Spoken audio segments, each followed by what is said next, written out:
Well, hello everyone and welcome to this discussion about Cyberpunk Edgerunners. And when I say discussion, I mean I went through a reaction series to the show. So you can go and watch every single reaction, every single episode of this anime on my channel right here. But I am joined by someone who has watched for the first time, I believe over the past 2 days mainly, Kyle Entertainment. That's me. I've also done reaction videos to this. You can check them out on my channel, Secondary ENT. If they head over there, they'll find it, right, Alidori? That's definitely not true. Kyle does not react to things. Why do I always open lying, Alidori? What do you think that says about my underwriting character? I don't know. But we're going to investigate characters today. Yes. Wow, that is true. I did watch it for the first time.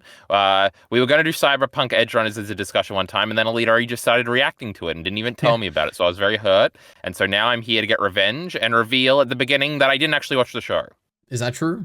No, but I got to do that one day. That would be a great experiment to see how long I could keep you going thinking I had watched the show. Yeah, Sadly, that would be Alidori, interesting. don't ever do that to me, Alira. You're the only one that will commit to it, and I won't. So I'll be the victim if this ever happens. So we don't want to even think about that. No more breath. Cut it out of the video. Wonderful. Now, true, I did watch it all very recently. I would never lie in adding something to my media checklist, and it's up there right now. So okay, so let me just start with a brief introduction here, which is from Wikipedia. Now, I just took a few notes because, you're stealing all my shit. This is a series that has a little bit of context behind it that I didn't know of when I went into it. But this is an anime that is based on the video game Cyberpunk 2077. And this anime was produced by Studio Trigger under the supervision of CD Projekt Red. Which is the game developer. Yes. Now, Cyberpunk is a genre of media, I guess, but it's also very much popularized by a certain creator, I think. I don't really know much about it, but I know it's it has a very specific kind of definition. But more generally, in a broader sense, when people refer to Cyberpunk, they refer to dystopian future, corporation. What about Blade Runner? Pretty much, yeah. Which is probably the only other main big not sci-fi cyberpunk thing I've seen. Have you seen any other? What about Arcane? Is that, I don't know if would that be Cyberpunk? I think that's very Cyberpunk, right? Maybe the underground bit. I don't know about the overworld thing, but yeah, maybe generally. Yeah, you're probably right. Yeah. I don't know. Maybe there's a distinction between that because Arcane kind of does it kind of looks old, but it is new kind of thing. But that kind of feels like a Cyberpunk thing to me too. I don't know. I think the main difference would be that there's magic in that, and that's a big part of it, which feels weird to have in a Cyberpunk thing. But anyway, yeah. Continuing, this is apparently a prequel to the game that takes place a year before it, which is kind of crazy. Which also, have you played this game? I have not played this game, for context. No, interesting. How much do you know about this game? I know what it looks like. Quite a bit. I've seen the visuals of it. That's it. I don't know anything. It's a very popular game. In fact, Alidori, I looked this up when I was first starting the show. It is the 25th best-selling game of all time. That's crazy. Kind of crazy. Yeah. It's had 50 million plus units or something. It was tied with Tetris, I think. Wow. It's CD Projekt Red also makes the Witcher games, Alidori, which were equally popular. I think The Witcher 3 is sold even more than Cyberpunk 2077. Cyberpunk 2077 was the follow-up, the first game they did after The Witcher 3. It was very hyped up, and then Alidori, it released, and it was terrible or something, and everybody hated it. And it slowly clawed back its good reputation, which I think this show did have a slight bit to do with it. Because what year did this fucking game come out? Was it 2019 or 2020? I'm clicking on the page right now, Alidori. I'm going to see it eventually. Oh my god, it was December 2020. I thought it was pre-COVID. So that's crazy. And I don't know when exactly. People talk about it very glowingly now. They say it's the best open world game now that is delivered on its promises or something. And also it sold a shit ton, even though everybody said it was terrible. So it was probably just gamers being gamers, Alidori. What do I know? That is what gamers are, yes. So that's an interesting piece of context. So they always credit somebody as the original story guy, which I think is what you're talking about with they created Cyberpunk or whatever as a genre, I'm guessing. What is this Mike Podsmith guy? Is this the guy? I don't know. There was someone on the Wikipedia page. Let me quickly look. Yeah, this is the one in the first thingy. I have the Wikipedia page up to Illyri. So yeah, but also the Witcher games are all based on a book, but I know they have a terrible relationship with the book guy or something. That's a whole Witcher thingy. But also they're a Polish studio, which is also a little interesting, and because the Witcher books are Polish books. I don't know if this Cyberpunk stuff is from some sort of Polish thing too. I have no idea. Also, a thing you left out is that this is a Netflix anime, which I think does have a lot to do with the content of it. and I have a What does note on that that a mean? little bit The later. content of it? Oh, we can talk about that in a second. Okay. Well, okay. Um, My only other thing I have to say, introduction-wise, is that initially this was announced to be like a one-season thing. Like it was going to be a complete story. They like said that after the anime came out. They came out and like, oh, it's good, but like we have no intentions of like ever doing anything else with this. Like this will be a one-and-done story. And then in 2025, they announced that there's going to be a Cyberpunk Edgerunners 2. So there is going to be but more of this. The wiki thing, it says it's a standalone series called Cyberpunk Edgerunners 2. So yeah, my understanding is it will be like different characters and stuff. But yeah, interesting. There are just a few other things in production initially. Also, the only other thing I know about the game is that Keanu Reeves is in it. True, I did know that. Yeah, that's right. The other thing is maybe a bigger thing. Is that this is, I think, the first Trigger anime I've ever actually watched to completion, which is kind of crazy. Wow. Because I've never seen Kill la Kill in full. I don't think I ever even watched any of Little Witch Academia. I haven't seen Promare, which was like their big movie thingy, where the main character looks very similar to the main character in this. I didn't even know they were the ones that did Delicious in Dungeon. So I didn't know. I don't know. Trigger has a very dedicated fan base. People that are fans of Trigger tend to think that all other anime is terrible sometimes, so they're always a fun lot. Also, Trigger is kind of a spin-off of Gainax, which is interesting, but that's like, I don't think that has anything to do with this show by this point. I think all those people have died or moved on. But true, it's a Trigger thing, Leadery. And I definitely knew that at some point, but I didn't remember in the moment until they came up in the opening credits. And I was like, oh, yeah. And then I did feel guilty. I'm like, if I hadn't agreed to do this, I would stop this right now and wait until I'd watched Kill la Kill. So I could properly do this, Leadery. But you forced me, so what am I supposed to do, huh? Yes, indeed. For Trigger stuff, I've seen Kill la Kill, and I've seen the 2 episodes of Star Wars Visions, and they are surprisingly one of them was kind of very similar to this show in an aesthetic regard. Kill la Kill is nothing like this show, but like the Star Wars Visions one definitely was. But yeah, Manny, go ahead. What you can say? They have like a specific like art style that I think does come through in the show a little bit, especially because I feel like when Premiere came out, everybody made a video on it, so I watched a bunch of videos on it.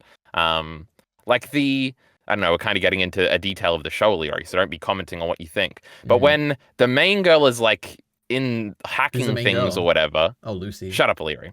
With the art style where she's got like the red outline and it's like weirdly sketchy a little bit, like that feels like a Trigger thing to me. So I don't know if that's true, but that was the vibes I was getting and the recollections I was recollecting. So I guess there was some Trigger stuff in here, I think. But also, I don't know, I ain't never seen none of those shows. True. Wonderful. Okay. Truing. Yes. So Kyle, what did you think about Cyberpunk Edgerunners? Well, in fact, I'm going to hijack this thing and I want to hear you first. Because I have some suspect things. So first of all, just briefly to say this, which I said to you before this, was I did, when Elite was doing reactions, I did watch, I think. I didn't watch the reaction portion, but I think I skipped to the end and watched the discussion portion on the first 2 episodes. I didn't remember anything. And then I remember thinking it was really funny that your episode 3 reaction was like 6 minutes long, where clearly Alidari had nothing to say. Yep. And basically what I thought was happening is Alidari doesn't like the show at all. And he's like committed to doing this, and this is going to be very funny. I don't actually remember if you said bad things about the first 2 episodes that I watched or the reactions that I watched or anything like that. So I want that clarified. And then, because also in your most recent stream, you had your there was an Edgerunner fan in there that you said commented on a bunch of your videos. And you seem to be talking about it with glowing affection there. And I imagine if you hated the show, that person probably wouldn't like you very much. So I'm assuming you probably like the show a little bit, and I want that clarified at the beginning. Okay, so I guess, yeah, so initially when I was doing those first 2 reactions, I was very hesitant about the show. It's probably the best way to say it, where it was like, this... I guess that's just just leave it at that. But my actual thoughts about the show are that, again, just for context, the stuff I'm telling you now is stuff that if you've watched my reaction series, you probably know what I'm going to say, okay? So just sorry out there for everyone, who are big fans of my reactions. But I think that Cyberpunk is a very, it's a very kind of, it has a certain vibe to it. And I know there's like a lot of people who really like this vibe. They're like big fans of it. Whenever there's a cyberpunk thing, they're like, oh man, I need to like watch this. This is like my kind of vibe or whatever. I'm not one of those people. Like I'm not a particular, like the cyberpunk like genre or like aesthetic or whatever to me is like, this is fine. Like it's not like it doesn't appeal to me. It doesn't really not appeal to me. Like I guess it probably like not appeals to me a little bit. Like it's probably a little bit of a detriment. But it's okay. You know, Blade Runner, I like the kind of world of that a little bit, but it's like, it's not really the appeal to me of that. And Edgerunners in this show, like it's not something that really appeals to me, like the cyberpunk elements. The world of the cyberpunk I kind of like, especially like in this anime, like the way it's like detailed and stuff. I like that. It's like a very detailed kind of world. But the actual like concept of it, I'm not really a big fan of, and I don't necessarily enjoy that it takes place in this world. But that's the first thing. The second thing is that I'm not really... I think in general, I don't like corporate greed as like a theme. I don't really find it too interesting. And this is like a big thing in this show, or like I think it's like a big thing in cyberpunk genre in general. And I don't necessarily find it interesting. So I'm sure there's probably sometimes I have, but in this show I didn't particularly. So it's not something that these two things like basically didn't appeal to me much. But I think overall though, I enjoyed watching the show. Like it is generally good. Like I would watch this again one day. Like this is something where, and I'd probably watch some reactions to certain moments in episodes. And there are some scenes that are fantastic, like moments. Like this show is basically like generally I like it quite a lot. Like it's a decent watch, I would say. But there are some fantastic moments, and I have like a list of them we can talk about later. But to me, my favorite like stuff in this by far, and it's not even close, and it will be literally every single moment is related to this, is Lucy and David together, like their scenes. Lucy specifically as a character, but like her and David like in their interactions is like so much better than everything else in this show. So yeah. And I think just one more thing, just as an overall thought, is that just aesthetically, I think the show looks cool. Like I do like the way it kind of like the art style, and like the animation less so. Like it doesn't really interest me like how it is animated, I guess, but the art style I like quite a lot, and the world and like the background art and everything like that. The colors, like these are all good to me quite a lot. Like it's very unique, and like I haven't seen anything quite like this, and I like it. But yeah, that's what I think. Interesting. Okay, so I have some things to comment on there before I actually that won't ruin what I think in the eventual reveal. Oh, first of all, the thing I wrote down that we didn't say at the beginning is we both watched the dub for this. Can you believe it, Elitari? True. We'll talk about that. I just wanted to mention that at the top. The cyberpunk thing is interesting because generally I agree. Usually I have the joke about how I hate sci-fi stuff. So this is kind of an offshoot for that for me. And yeah, it's not a particularly interesting thing to me, nor is the corporate greed or the capitalism stuff too much. So we're aligned on that, I think. Also, I did some digging on YouTube stuff a little bit. And one of the comments I thought was really funny and was like didn't vibe with me at all was somebody was like, you know, the most important thing about Cyberpunk is that the city is the real main character. And Cyberpunk Edgerunners really understood that. So I don't know if that's a thing people say about Cyberpunk, but that sounds lame and boring. Interesting. So I don't like that at all. You know what I just thought about? I just thought about Roanoke from Black Lagoon. I'm like, that was a pretty cool place though. So there are a lot of comparisons to be made between this and Black Lagoon. But, yeah. I have one particular one written down. That I think was a visual reference, which was interesting. But true. Okay, before I comment on anything further, do you want to do the funny thing where you guess what I think? Yeah, so firstly, for everyone listening right now, I guess Kyle is he has strong opinions on things, okay? There's like certain stuff he likes, certain stuff he doesn't like, and it is interesting, okay? So if I'm thinking of what you think about this, it's like, this could go either way, where there's like Kyle, for instance, Kyle really loves Black Lagoon. And like I just said, there's like a lot of kind of high, very, very high level similarities between this and Black Lagoon, in that like there's a small crew of people. They're like swearing and stuff, and like the world is kind of seedy, and they're like shooting guns and all that. Like it's a very kind of aesthetic, not aesthetically, but like at a high level, love guns. You can have overlaps. This series has like a David is obviously the main character, but Lucy is the secondary like main character. And it is a girl, and Kyle generally likes when there's like women like protagonists, or like when women and like their interactions are kind of like a big part of a story. There's a lot of sex kind of like mature kind of themes in this, and I know Kyle likes that kind of stuff. So that all makes me feel like you're probably gonna like it. But then on the other hand, it's like I don't know. Like there is a lot of moments in this which are like the show is if you don't think this is cool, you're not going to like it. And the show is trying to do stuff that is like, man, isn't this cool? Like, we're doing a cool thing right now. And the action's cool, and there's a lot of blood and stuff. And I could imagine you just being like, I don't like when the show's trying to be cool. But if I were to guess, I'd probably say you like it a lot. But that's my guess. But go ahead. Well, interesting. There's many ways to begin this conversation, but I will say, at first, I started the show. I watched episode 1, and I said, this is not very good at all. Oh no, what have I gotten myself into? There's a kid, he's got a dumb mum that's trying hard. I don't care. She dies. Who cares? He's this kid's annoying. I don't like any of this. I didn't like the world at all. Everybody was getting jerked off on the street. It was all dirty. I said, clean up. And then pretty quickly, the best thing I will say about the show, I think, is that it was very easy to watch, and I wanted to keep watching. It felt very bingeable to me. But then I don't think I liked the last episode at all. So I'm left in a weird rut where I feel like I was enjoying it quite a bit, like surprisingly so, especially after the first episode. But then the last episode was very like weird, and I didn't really like it much, or at least the resolution of everything. That is very interesting. There's a little twist there. Because like to me, go ahead. Yeah, go ahead. Yeah. No, keep going. Okay, to me, the last episode is potentially my favorite. It is the one that had evoked the strongest like reactions in me, or the most like emotion, I guess. It's either that or the main dying episode 6. I thought that was really cool. But I think I really like the ending of this, so it is interesting you didn't like it as much. I don't think I care about their relationship at all.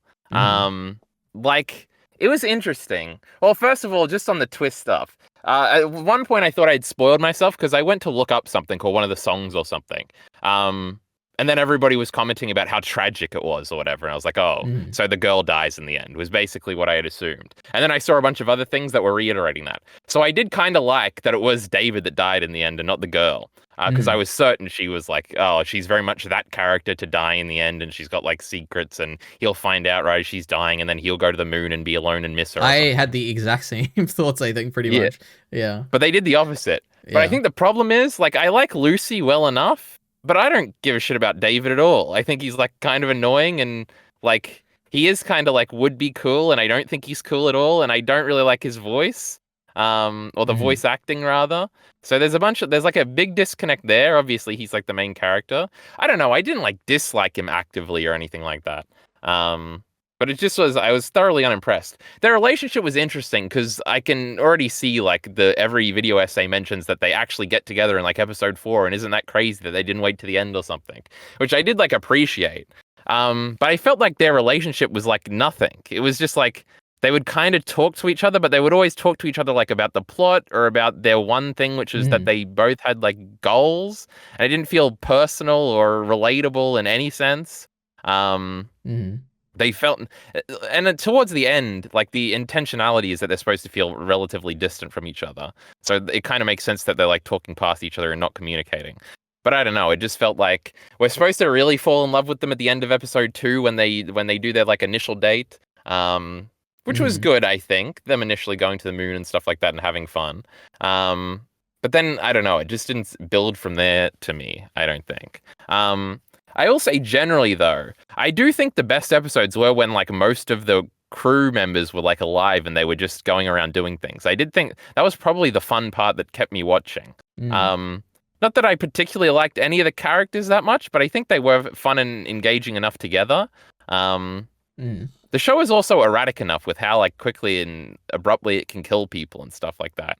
Though I do think the abruptness is probably bad in parts too, where it's like in that main episode where just suddenly he's like starting to freak out, and then I feel like they do the same thing in like episode 8 where suddenly David is like freaking out, and it's like, I feel like maybe we could have seeded this at like the end of the last episode or throughout the episode before that or something. I mean, David's been seeded for a long time about him freaking out. But Main, I feel like that did come out pretty quickly.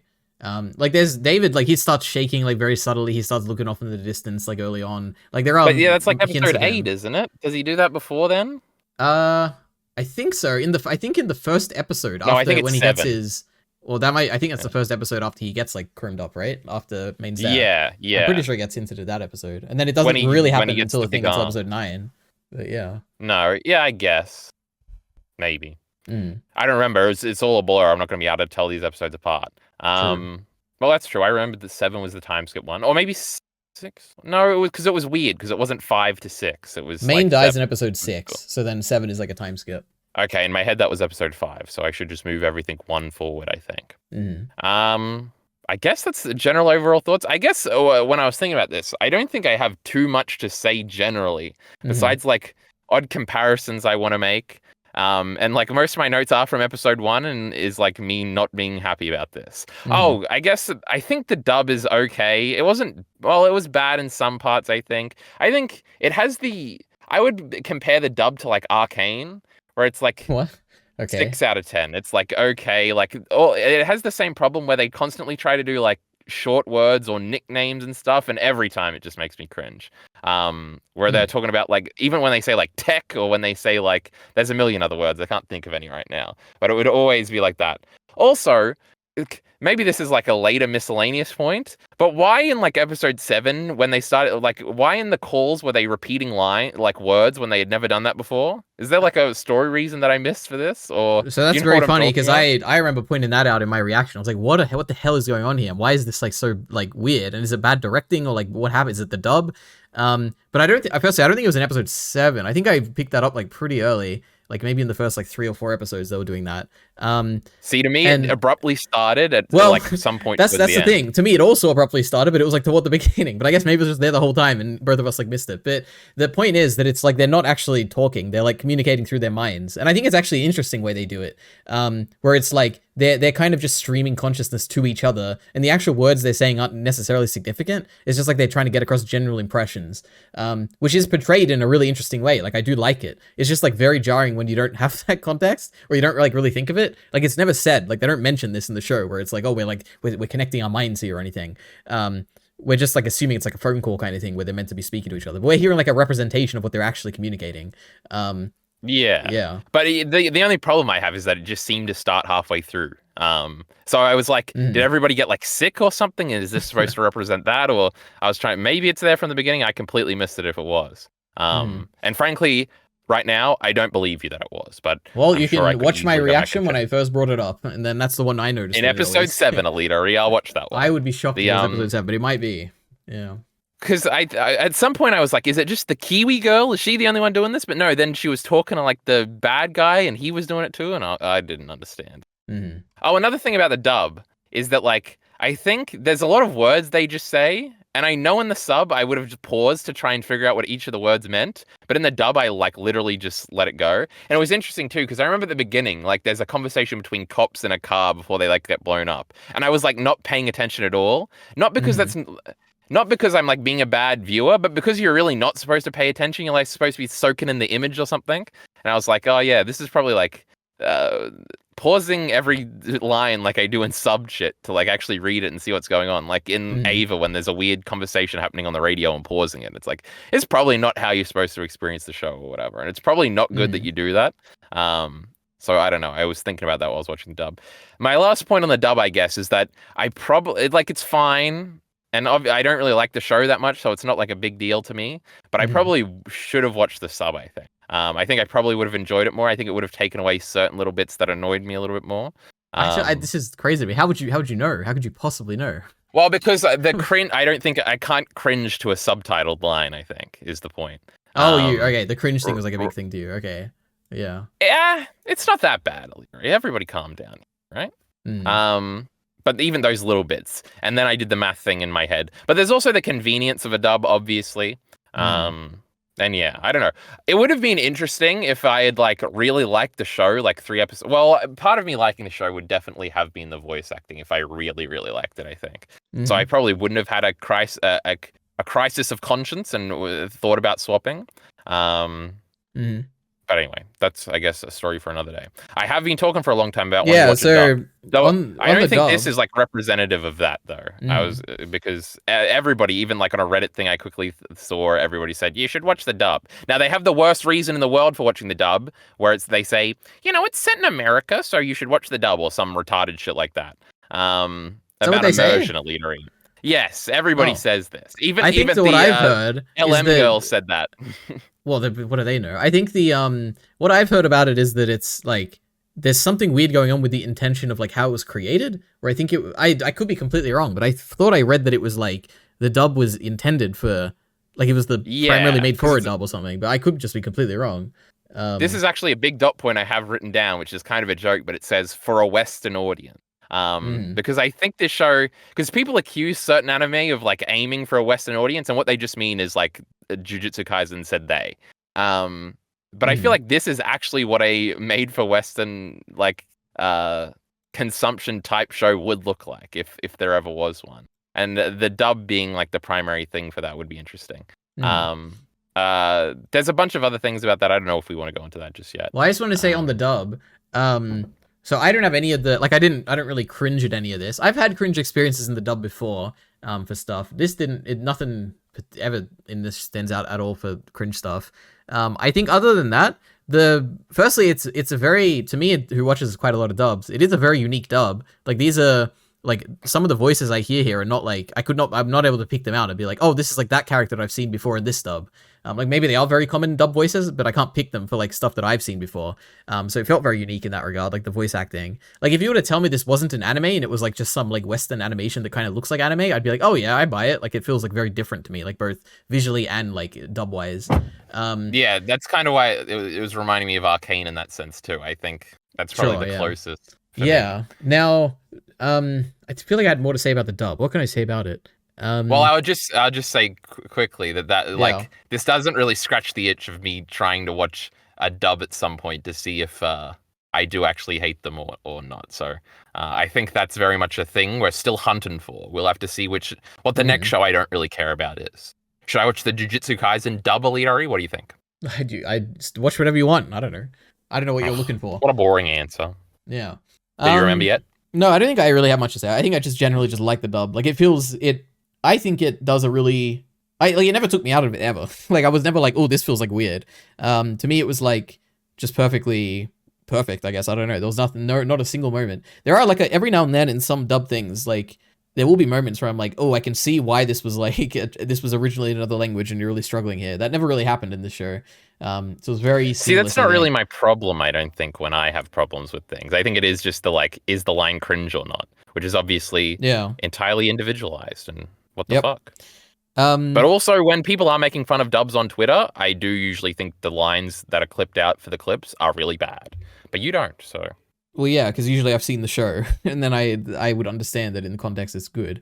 But anyway, I have more stuff. You were saying about the relationship between David and Lucy, and you were saying that it wasn't necessarily a very interesting one in that they don't really have moments of bonding or talking or even interacting that much in terms of just actual relationships that people have in real life. And most of the stuff is focused on whether it be important thematic stuff or important, really important character moment stuff, but not necessarily like the interaction stuff. I would probably agree. The element of their relationship is easily, like I said, my favorite part of the show. It has nothing to do with the accuracy or like the relatability or anything like that, or even like how realistic it is or groundedness or anything like that. To me, it has to do entirely with the two characters that have different they are very different people who have had different histories, and the fact that they are interacting at all is very interesting to me.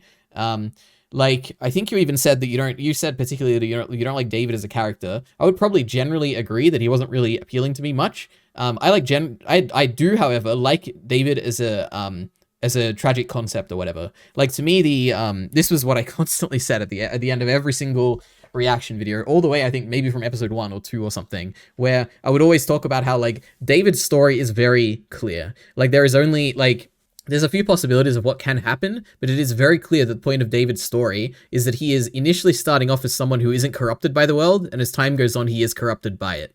Like, initially he starts out as like an innocent person who is a kid living in this world, and eventually the reality of the world sets in. He has to like make a choice, like, is he going to continue down the path he currently is, or is he going to become an Edgerunner? And becoming an Edgerunner is inevitably the bad choice, and he becomes corrupted by the world and dies. And it is like an inevitable tragic like kind of element to it. And I like that story element, or like that character element. I don't necessarily like David though as like an individual character. But this brings me to like the relationship aspect, because Lucy, in a lot of her interactions with David, basically pretty much every big interaction they have is one of Lucy being aware of the tragedy of David's inevitable death. And I find that very interesting. in that a lot of her scenes with David, after I'd say the moon scene is very different because it's like their first meeting, but after that, a lot of the scenes they have together are her trying to get David to not be an Edgerunner, or for her knowing that she doesn't want him to be an Edgerunner, still being in love with him and wanting him to stay. And it's like the conflict between the fact that she knows that if he stays with her, he's gonna die, but at the same time she wants him to stay with her. And it is that kind of element of their relationship that I think I like quite a lot. And this is like, there are a few scenes which are like, these are the scenes I like a lot in this show, and it is all related to the relationship. So for instance, the moon scene initially kind of doesn't really fall into what I was saying there, but I like it a lot. Particularly, there's one moment in that is the image I chose for my like Twitter list, which is the moment where she's kind of like putting her hand behind her and telling her to follow her, telling him to follow her, and then he's like being a bit too slow about it, so she like grabs his hand and like pulls her to him, and I'm like, oh, this is like very cute. So that like is a small element of the like relationship I like. But then all the other moments are like in episode 4, where David and Lucy are when Lucy and David are talking about the how she betrayed him initially about going to the moon, and like how initially when he got out of the moon it was like, oh, we're actually trapping you, like we didn't actually want to go to the moon or whatever. And they're all talking about they're both talking about like, oh, you know, I forgive you and I wouldn't hold a grudge, and she's like, you know, I thought maybe you would. And this is like a prime example of a scene where toward the end of it she starts talking about how like an Edgerunner only has like a certain, like every Edgerunner like dies like, what is it, an Edgerunner's life isn't defined by how they live, it's defined by like how they die, and like it's inevitable that you will die like a death like pretty soon probably. And then like she kisses him at the end. Basically I don't know how to explain it beyond just saying like there's scenes like this in the show that are really good. There's like in episode 8 there's the breakup conversation they have, where it is like these two people who have different things they want, and like David is like pushing her away because on one hand he doesn't want her to kind of go down the life he's living now, but at the same time she doesn't want him to go down the life she's going now, and they both think that the other person has like a choice to go away at this point, but neither of them want, like they both are pushing away from each other, but at the same time they don't want to be pushed away from each other. I find this really interesting. There's a lot of basically relationship stuff that I found interesting in this, but sorry, go ahead. Any thoughts on this? All of this guy. Elitery, I have but one question. That's not true, right, but I'm going to set it up like this because it's going to be funny. Yes. Elitery, what the fuck is an Edgerunner? Now let me answer the question, and then you tell me if I'm right or wrong. All right. An Edgerunner means you're nearly going to turn into a psycho guy because you've got a lot of technology in you. Right or wrong? See, I cannot tell you if it's right or wrong. My guess would be, the thing is, I know someone, I would assume Nay Rose, who left like a bunch of comments. I'm pretty sure they explained this in my like final episode. I don't remember what they said. So there is like an answer, I'm fairly sure. But I would probably think an Edgerunner is someone who like lives their life willing to die or something like that would be my guess, or like they're willing to go against society to some extent where they're like willing to like die, that like they're on the edge of like life or something. But I guess it could be more of a cybernetic like pushing their body to the limit or something. I'm not sure, but I know now in one of the I think it's in episode 2, she puts like the text Edgerunner like goes on the jacket or something, she like holograms it on or something. Yep. And she says it's another word for cyberpunk. Yes, they do say that. Yeah, so what the frickin' hell does that mean? And then I just googled it and it said a high-tech black market mercenary, also known as a cyberpunk. All right, I went to my episode 2 reaction. We have a comment from Nayrose274 that says, Edgerunners in the world mean someone specifically who lives on the edge. It's a huge term for everything a merc does, legal, their life, etc. They're always on the edge of everything. They know they are going to die somewhere and someday fall over the edge. Apparently that's like the terminology in this universe, but... You just jump-started me with one of the cringe lines that I didn't like. Well, cringe words, literally. That's what it's called, a word. Whenever they would say wheels, that made me cringe. I like Chrome I like the Chrome one. They're like, Chrome the fuck up. I'm like, oh, that's like, I don't know why I associate that with the show so much. It's like a phrase that's like in my mind, like the way Maine delivers that. The swearing in this show was very hit and miss, literally. The swearing in this show was actually very good. I have other shows where like, I know it is very funny because I think for some reason, I think you liked the swearing in the first season of The Last of Us. I thought that was so cringe. I did not like the swearing in that show at all, which is very funny because you particularly, I think, talked about how great it was. But I'm completely opposite here, where I love the swearing in the show. I don't recall, but it could be true. Anyway, yep. It ain't no Black Lagoon. Wait, if I had said that if I didn't drink in the middle of that allitery, that would have rhymed. So be impressed. Okay, very impressive. Yes. Now, Edgerunners. We just learnt what that was. It's a guy. He's doing some crazy things. Mm, Could be a lady, I think. maybe. Okay. What is a lady? What is a man? I feel like I had even more to say about stuff you've said, but I don't actually remember. But Hey, that was just my first note on your monologue, Illyri. I got like 3 oh, more. okay. Continue, please. Oh, a big question, Illyri. And this is like a criticism for like romance writing in anime a lot, I think. And I think it kind of, the funny thing is that the show sort of like addresses one of the major ones, which is like them waiting until the end to get together or whatever, and how it would be more interesting if they were together throughout the whole story. So Edgerunners did that, which was interesting. But it kind of doesn't do like it. I feel like it doesn't really develop the relationship in that sense. Again, in like the personal, interpersonal sense. But the bigger question, the second biggest like critique about anime relationships, I think, is like, why is the girl in love with the guy? And usually it's like, oh, the guy likes her because she's pretty and she's crazy or interesting or something like that. But I guess I never really understood why she would like this guy. Whoa, I guess they that's had a crazy. sweet moment on the moon. I can't believe you but think like that. I was like, whoa, why was she even doing that with him and stuff like that? And then I don't know. I was just like, I don't buy this. That's really interesting because Go to ahead, me, Illyri, every episode, every episode, I would always talk about how like, oh wow, it's like how do I even say this? This was like a big thing that I talked about a lot about how like Lucy, like the thing that Lucy likes about David is the thing he loses as time goes on, but she still likes him. It's very like interesting. I think to me he's innocent. Well, he's yeah, nice. that's definitely an element to it, which is I couldn't express this in my finale when I tried to explain this, but it is the combination of a bunch of stuff, which is like his innocence, his niceness, his like all the stuff, you know, all the things that separate him from the world that Lucy has known growing up and everything. And it is also the element of like self-sacrifice, right? That she kind of likes that he is like, that he is willing to, it is like the fact that he is willing to die for her is something also that she likes. Or the naivety of the fact that he thinks that he can make her dream come true, even if she knows that he never will or whatever, even though he does in the end. But like all of that is kind of like what she likes, the ideal of like who David was. And kind of even after losing who he was, she kind of likes that he will still like kind of die for her or whatever. Like I don't know how to explain this, but there's the fact that they come from such different worlds is why she likes him. Like she would not like anyone from her own world is my reading of it here.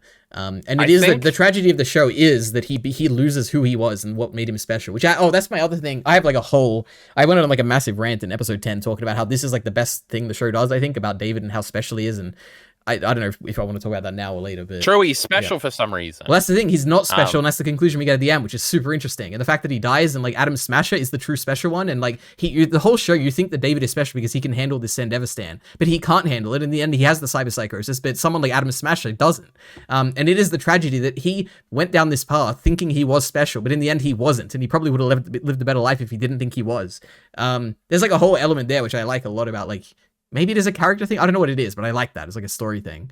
Yeah, anyway. But he did get to use that special thingy at the end. That is true, the cyber skeleton, but it does lead to his death. Yeah. That's true. Whereas Adam maybe Smasher a special can do it. guy needed to lead to his death. No, Adam Smasher couldn't do it or something. I'm pretty sure one of them has a line well, like that. no, Adam Smasher says that it was like a toy. He had no interest in it or whatever. But that's just because he was upset because somebody else used it and he was pouting. I don't think so. That's how I thought. Yeah. That's how I interpreted. But I also thought that obviously he was going to beat the shit out of Adam Smasher when I was having that interpretation. So maybe I have to reassess some things. But back to the relationship part, I think we have a disconnect here, Illyri, where every answer you give is like, oh, it fits in thematically and it's really interesting in this way. And I probably agree. I don't know. I didn't think about it that much. But I feel like all my critiques are very much on the interpersonal, like, which I would agree relationships with being you. fun because they have chemistry or something. Yeah. But yeah. I think because I thought of a funny joke while you were saying that. I was like, if he had like a funny dance that she liked, then I would like buy it. Then that makes sense. She likes the funny dance. They have some chemistry. That makes sense. But it's just like he's just like moping around, and then it's like, oh, you know, I don't know. She feels like more connected. But then you do say the thing about how she likes that he's disconnected, and that is literally Rock and Revy. So who am I to complain about? That is true. I didn't even think about that. But the I guess Revy is much more. She would never admit such a like, so that's why Revy's so cool and stuff like that. She's not as brave as the great Lucy over here.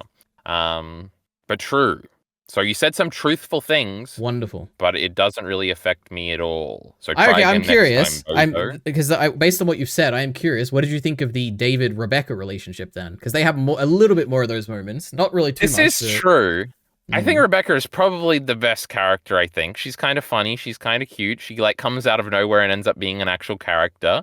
Mm. She freaking died, Alita. Could you freaking You know believe what? it? You know what I said in my reaction? I said, I don't think she's dead. That's what I said. But I don't know about that. True, Thinking a bit Alita. more, She'll be but back in yeah, episode 11. maybe. She's freaking dead. But the fucking, I think the driver guy is alive, right? Oh yeah, Falco. Yeah, I love him. He like had no purpose. Like initially, I didn't even know he That existed. bro's name ain't Falco. It is. That's the only reason I remember it, because the Great Attack on Titan. Oh, Falco. shot. But Yeah. The worst character in Attack on Titan? No, I was Mhm. going to say the worst character in this, but no, he was fine. Yeah, he had his moments at the end. Okay. True. Why does this fucking idiot get to live if the great, what did you say her name was? Rebecca. Rebecca. Oh my god, O'Leary, Oh what my is god, I just Remy's realized name? it. Yeah, wow. Oh Okay, my goodness gracious me. And the thing is, the thing that I talked about, the visual reference was a Revy reference where when she flips off her brother, it looks exactly like when Revy, like it's the same shot composition in my head. I didn't check Alitery of Revy flipping off Edo one time. I was Maybe like, it is. even the line she said was similar, I think. So, and she does swear, and does she carry two guns? I'm pretty sure she's always got two guns. She has like Alitery, so giant like gauntlets or something. I think at some point. I'm pretty sure she shoots you with two guns, Alitery. That is and true, Revy's yeah. name is Two Hands, Alitery. Bet you didn't remember that. Nope. Her name is Rebecca. She's got two guns too. Rebecca from the Lagoon Company. Open up. That's and a line. Roberta's is Rosarita for some reason. Yes, something like that. Rosarita Dees or something. Yeah. It's not Roberta. Anyway, true. And they got a big black guy that's their leader. Yes, Wow. Maine. Now, I guess they do have a tech guy. Were any of the tech girls Jewish, Alitery? We I make have the no parallel idea. even bigger. Benny was Jewish in Black Lagoon, Alitery. Remember, he had a funny line about how he didn't like Nazis. Anyway, Alitery, you should rewatch Black Lagoon. Mm-hmm. What was I saying? True, I like Rebecca. She was pretty cool, Alitery. She was fiery. She had a lot of personality, and she did seemingly have a crush on David, Alitery. Yeah. And she even talked to him about dancing one time, which was a thing I just brought up. So, her freaking brother just got fucking killed, Alitery. Do you remember that part? That was crazy. Yeah, that was very shocking. Yeah, he came out of nowhere. That guy was like, pissing for real. Yep. Now, you asked me about her. What did you ask, Alitery? Well, you said you didn't like the lack of personal relationship stuff between David and Lucy, and I figured there's a little bit more of it when it comes to David and Rebecca. Well, it was kind of interesting because she clearly liked him a lot, but he was Yeah. still being David, where he was like not doing nothing and just yeah, sure, something. Mhm. What a boring prick. I didn't actually think he was that boring, Alitery, when I was watching, at least. But I guess there wasn't. I don't know if there's much more there. I guess it's more the Rebecca stuff. I guess. True. Now I have one other note from your monologue from 10 minutes ago. Go ahead. Yeah. Where I wrote down living for someone else's dream, which is something that what is this kid's name? David does for both his mother and for Lucy eventually. And I thought this was kind of interesting. This is another thing in the thematic pile over here, where he like wants to. He's content with his life just being a vehicle for Lucy getting to the moon, which it ends up being, and that's kind of his resolution. And then he was like, he very much wanted to live in like his mother's image and like make her proud. So he's sort of living for other people. I don't know if this has a certain specific great resolution that I'm missing or something like that. That's just a little thingy I noticed. I'm trying to think.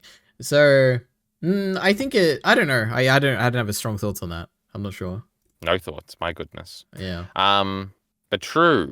And you were talking about how much you love this great relationship, and then you said something about him not being special, which I guess maybe was true in the end. I'm not sure. That's this is like the him not being special thing is something that is like entrenched in my reading of David and the ending of the story. Now, however, it is something that is contradicted by the actual lore, like of the story, if you like care about the context of it. So this won't change my mind, but it might change like your mind if you care about that, I guess. Which is that in my reading of like the end of the story, to me it is interesting that the whole like what I said before, which is that you think David thinks he is special and thinks he can adapt to this like world and kind of overcome it, the seedy world of like rebelling against society or whatever, by having by killing people and by like taking on this technology, cyber stuff or whatever. And he thinks he's special because he has an aversion to not aversion. He basically doesn't develop the cyber psychosis. That's what he thinks. Like he has a higher tolerance than anyone else. He is special in that regard.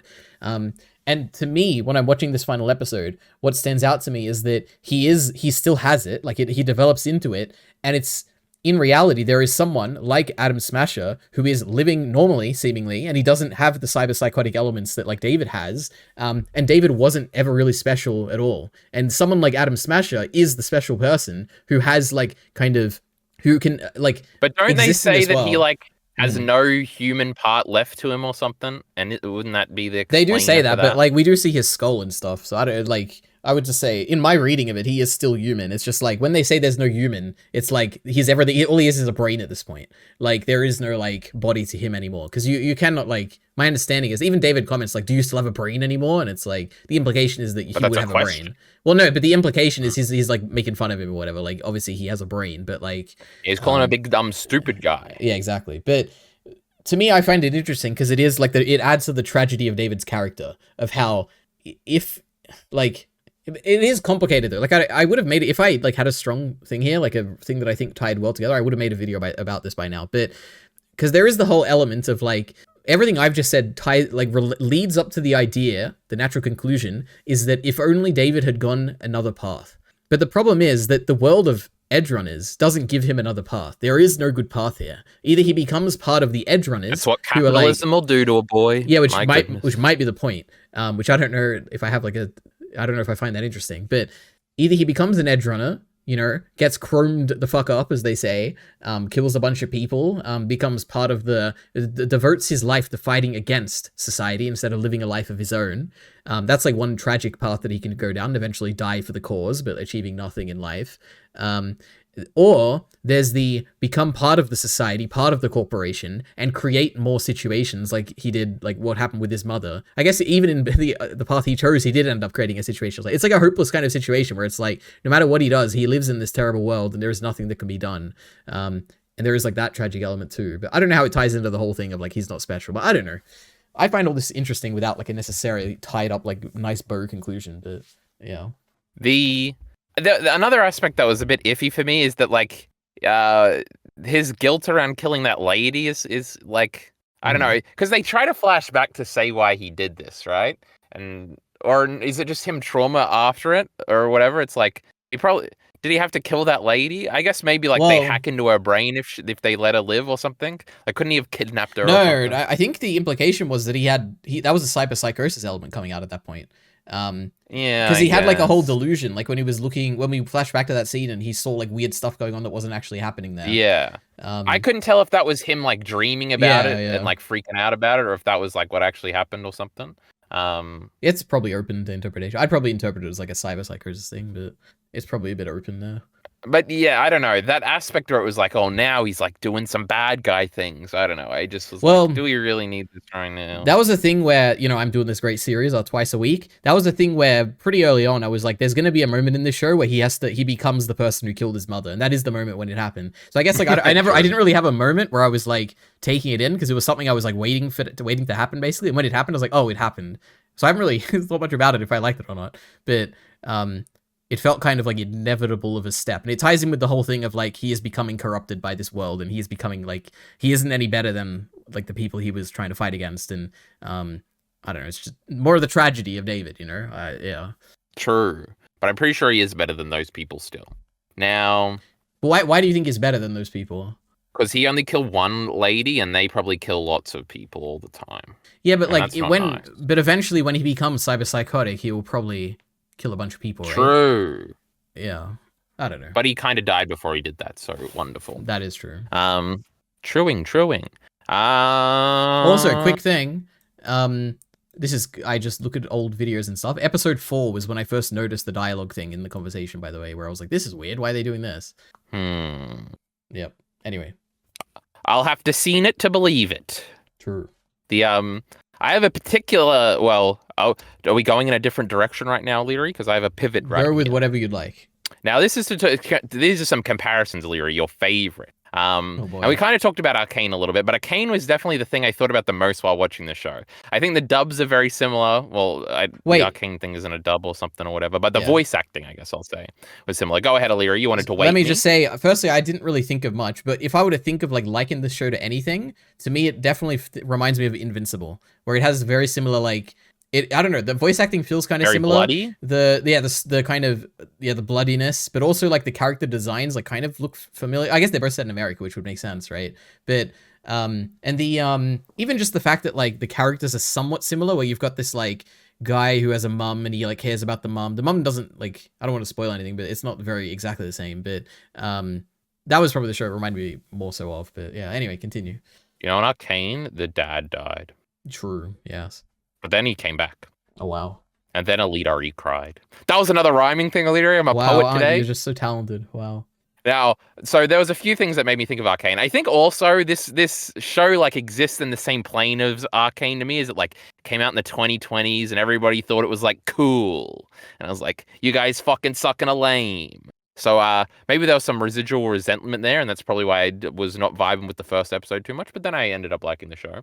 Now, another interesting thing is, I definitely think Arcane's like higher, better moments are like a million times better than this show. But if I was to give this show a rating, I think I'd give it like a 4 out of 5. And I feel like I would never give Arcane a 4 out of 5. So I have to reassess one of these elements in my head. And I think if anything, it might be bringing Arcane up, because I have been thinking about Arcane a little bit recently. So maybe I'll I would say maybe I'll rewatch it, but I almost certainly won't. Maybe I'll watch a reaction series to it. Or maybe you'll do a fake reaction series to it. That would be fun. That would be, but that would entail me watching the whole thing again. Yeah. Anyway, also, I don't know, there's kind of similar-ish elements, I guess. I don't know, I think it's the cool thing, Leary. There's a lot of cool things going on. And I think the reason why that isn't so much of a problem is it is like 50% of the way to being cool, but then it's also kind of lame. So I don't know. But that's Arcane more than this show. This show's fine, Leary. Okay, but Arcane's better than it. So how am I supposed to figure these things out? Nothing in this show is as good as Jinx monologuing funny things to herself. Yeah, that's interesting. I'm trying to even think of Arcane. That's the problem is like Arcane has some of my favorite moments in like anything I've ever seen. But believe it or not, so does this show.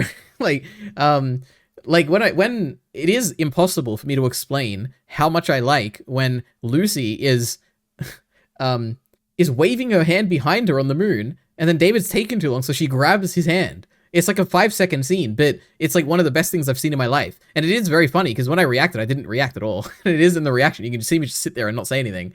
But in retrospect, I've rewatched that scene so many times. Eyes, you can see that it resonated. My goodness, we should all go back and watch that moment. Oh, you're not going to see anything in my reaction. It's just going to be me sitting there. But my God. We'll see it behind your eyes, Leary. Didn't you just hear me? It's so... You'll also see me reference it in like probably every other discussion after that. But it's so good. Leary, I just got the weirdest sense of deja vu. Did we do this in a discussion yesterday? Yes, we did actually. We're re-recording. I feel like we talked about this, and then I feel like I minimized my Word document here, and I saw a green thumbnail that looked like your Edgerunners thing. You know, and I just had a moment. I'm impressed this doesn't happen more often, but true. Maybe we did. That's true. That was crazy. But it would have been me talking to Mr. R and minimizing my document and seeing your video or something. It must have been. Yeah. But anyway, that's some crazy stuff. But also, just one more thing I want to say about like just my favorite moment stuff, which I haven't mentioned at all somehow.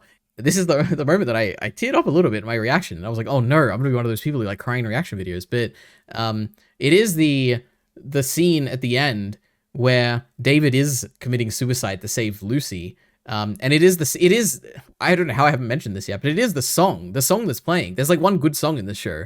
Yeah, it's the one with the lyrics or whatever, like that gets brought up a bunch, or a few times. I looked it up. What was it called? It's like I don't know, but that is the song I was like looking up after episode 2, and I did see all the comments about it's the fucking song I can't. So I was like, oh, this bitch is dying in the last episode, and he's gonna be on the moon. And I was kind of right with the context, but not the individuals that were there and were not there. But also, this whole ending sequence, I thought was like crazy quick and like didn't resonate with me at all, which was weird. I hate the R word, Alita. Not retard, but rushed. So I'm not going to use it. Okay. But it just all happened so quickly. Like, I'm expecting David to like beat this guy and he just loses and now he's on the ground. It's like, okay. And then I'm expecting him to like at least like suicide blow himself up so he takes this guy out or something. And the dude's in the car with Lucy and they're getting away. It's like, well, if David lost, how did they get away? But I guess they did. And then she's like, the song is all playing throughout this, I think. And then we see her on the moon. And then it's also like what the fuck is she going to do on the moon? Like she just kind of wanted to be there. Yeah, that's the point. I think where it's like, to me, when I was watching it, I'm like, she got to where she wanted, but now she's alone, and it's like, what do you do here? And I was just sad about it. I was like, that sucks. See, that's the exact scene I imagined for David. He would like finally get to the moon, and all he'd be is sad that his girlfriend was dead. So I Yeah. guess that's interesting from the other perspective. But yeah, all the comments were just like, man, I couldn't believe it. And they're talking about these tragic lovers and how sad they are and how much they love this final scene and all that stuff. The thing is, I It's agree not with them. resonating with me at all. It is funny. I'm not saying you're not a leader. I'm just saying. I'm just over here pontificating. You know? The tragedy of the show is probably my favorite thing. Like the tragedy of Lucy and David. Yeah. Interesting. The song is just so good. Oh my god, whenever it played, I would like tear up. Oh my god. Well, the tragedy brings me to my second comparison, is what I would say if I wanted to go there. But instead, we should talk about the songs. So, Leadery, did you recognize the OP, or are you just an idiot? Not only did I not recognize it, but I think I watched it like 3 times, and I was like, yeah, it's fine. It's like kind of That's cool. crazy. Like it looks interesting at points, but I didn't particularly like it. Nobody cares about the visuals. Leadery, whenever you bring up an OP to him, he starts talking about the visuals, like anyone gives a fuck. Like it's not all about the song. Embarrassing. It's obviously a Franz Ferdinand song, Leadery. It's a like famous song. Oh, so you probably I had no idea. I thought it was just for the show. And it's not made for the show. This Fire. It's Franz Ferdinand is a band. First of all, do you know who Franz Ferdinand is?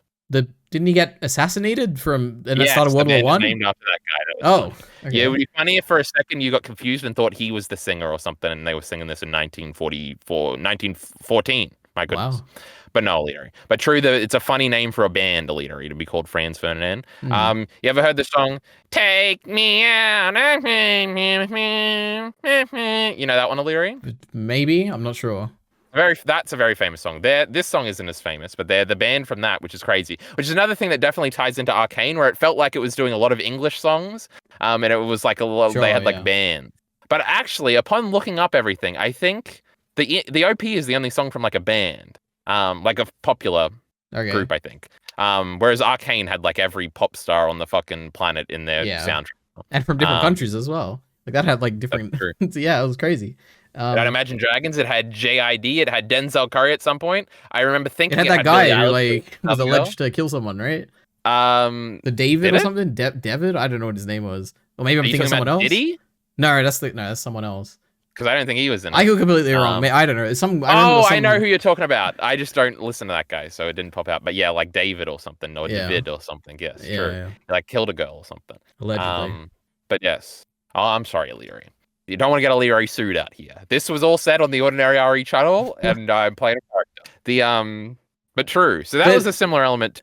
But, isn't it? The intro was really. I don't know if you're going to say this, but the famous like really good song from the show is made for the game. Like it's an original song. It's kind of crazy, isn't it? Is it the girl song? The main song with Lucy and David and all that. Interesting that it's in the game. Yeah. It was funny because I was looking up the song because I like the intro song, and it's funny. There's like the top comment is like somebody freaking out that it was in Cyberpunk Edgerunners. So it was like clear indication that it wasn't made for the show. I do like the ED too. I thought it was cool. Also, it was kind of Black Lagoon-esque. Like the girl was walking towards the camera. Well, I guess in Black Lagoon she's walking away from the camera, but it was like just her walking. It was kind of somber and stuff, so I like that. I watched them both every single time because you know I do that even if I didn't like it, so it's not really that much of a flex. But I thought that there was also a reoccurring like British rap song. They call that drill, I think. Okay, I'm not sure. British rap, because I thought because drill is a different thing. I think drill is like killing people rap. And I don't know, Leary, but I was a British guy, and I was like, they're trying to be cool right now because people like if you like American rap music, Leary, you're a loser. You like what most people like, but if you like British rap, you're either British or you're a really cool guy in tune with the underground scene. So that was the whole thing. But yeah, so the soundtrack definitely gave me a bit of Arcane vibes. But the biggest thing you mean. The biggest thing that gave me Arcane vibes was actually like the pace of the show and like the episodes where it was like smaller episodes and so much was happening. And this show also had the thing where I was like, this could have been like 26 episodes, and like we could have like got to know what's the guy that starts with M, Leadery? Maine. Oh, I fucking knew it. Like I feel like maybe his death would have resonated more if it had been like episode 17 of a 26 episode show or something. So there you go. Because I also feel that way about Arcane sometimes. But also, I'm not actually making that complaint because I liked that it was 10 episodes. It was quick and stuff. But it also gave me, it's like chucking a bunch of ideas into like a small runtime with like a high budget. Mm-hmm. The other point of comparison is very obvious, and not to you, Aliri, because you haven't seen Devilman Crybaby, but it was definitely giving Devilman Crybaby vibes a little bit. First of all, it's a Netflix show, so there's a lot of like nudity and sex and stuff, which is not really usually in anime. This I don't want to say viscerally. What word am I looking for here? This plainly? That's not the word at all, Aliri. This explicitly, Aliri. Thanks for the help. Well done.